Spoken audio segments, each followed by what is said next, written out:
We are often told that in a democracy, free speech is an inviolable principle. But in India, it seizes the moment your words challenge the wrong icon. The recent controversy around advocate Anil Mishra has opened an uncomfortable debate. In today's India, is free speech really free, or does it end where hero worship begins?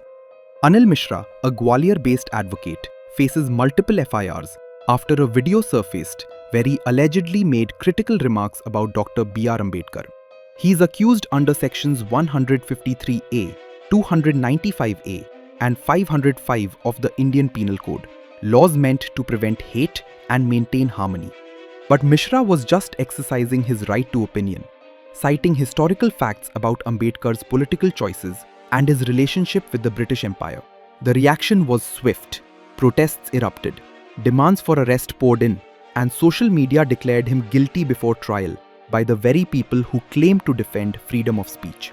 Yet, the core question remains, can we question historical figures anymore, or have we built a new kind of untouchability around them? To understand why Mishra's remarks caused such outrage, we need to revisit Ambedkar's real political journey, one that is carefully curated by the two poles of the Indian political spectrum to serve their distinct agenda. Dr. Bhimrao Ambedkar is projected as a die-hard patriot, celebrated for his work as the architect of the Indian Constitution and the supposed champion of social justice for the oppressed. But his role in India's independence struggle was openly at odds with the mainstream nationalist movement. After returning to India in 1917 from his studies abroad, Ambedkar's scholarship was terminated by the Baroda state, forcing him to rely on patrons like Shahu Maharaj of Kolhapur, a known loyalist of the British Crown. At a time when nationalist leaders were being imprisoned for sedition, Ambedkar's career grew within the structures of the colonial government. In 1927, he addressed the gathering at the Bhima Koregaon War Memorial, commemorating a battle fought between the British and the Peshwas. Ambedkar deliberately misrepresented that event and projected the battle not as a British victory, but as a triumph of Mahar soldiers against Brahminical oppression. This was not history, but as Anand Teltumbre, Ambedkar's own grandson-in-law and a Dalit scholar called it, creating a pure myth to build a political movement. It was not just historical revision, it symbolically aligned the Mahars with the British, painting the colonizers as liberators. That same year in November, the Simon Commission arrived in India to examine the effects and operations of the constitutional reforms of 1919 and to suggest further reforms. The entire political spectrum, from the moderates to revolutionaries and even the Muslim League, boycotted it because the leaders were outraged by the idea that the commission, which was to determine the future of India, did not include a single Indian member. On the 30th of October 1928, the commission arrived in Lahore, where it was met by protesters waving black flags led by Lala Lajpat Rai. In the ensuing violent suppression of the protests, Lala Lajpat Rai was critically injured.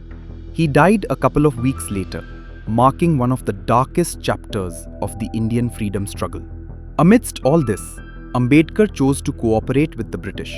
He presented detailed submissions demanding separate electorates and reservations for depressed classes.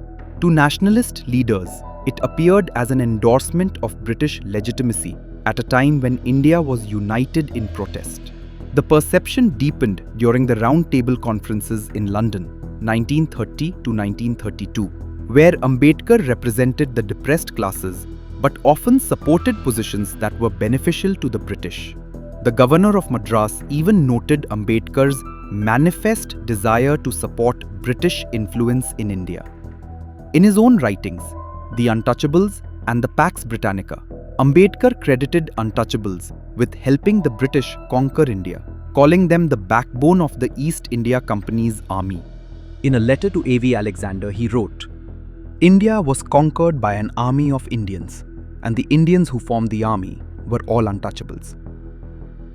British rule in India would have been impossible if the Untouchables had not helped the British to conquer India. During the 1930s and 1940s, Ambedkar consistently favored constitutional negotiation over revolutionary agitation.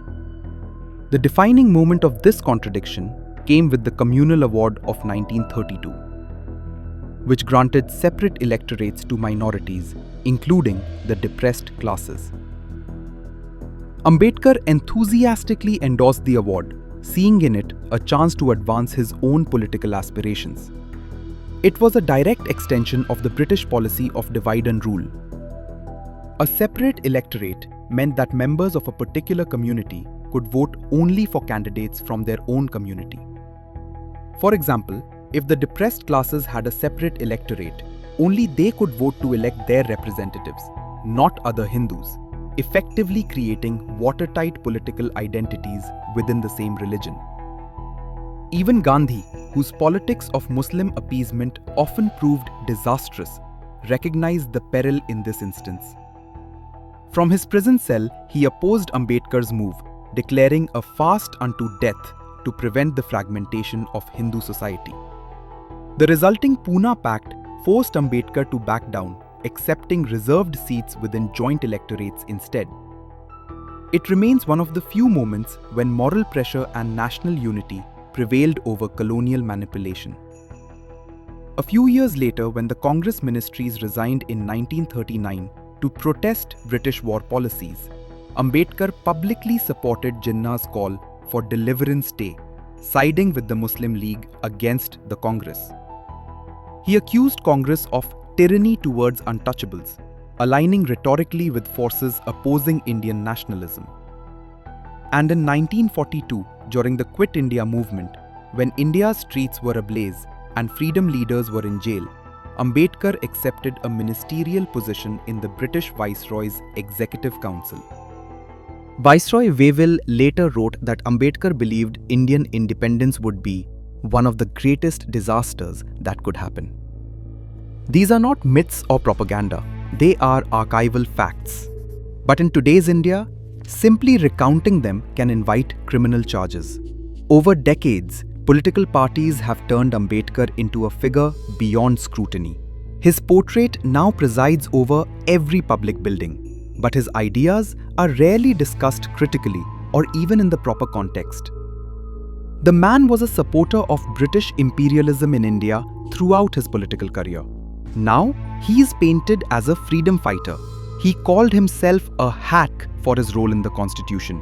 But lo and behold, he is called the father of the Constitution. Some have even asked him to be declared the real father of the nation. This deification has replaced intellectual engagement with submissive reverence and emotional manipulation. In today's India, mocking Hindu deities is artistic liberty, but questioning Ambedkar is hate speech. The Anil Mishra controversy is not just about one man or one comment. It's a mirror to our national hypocrisy.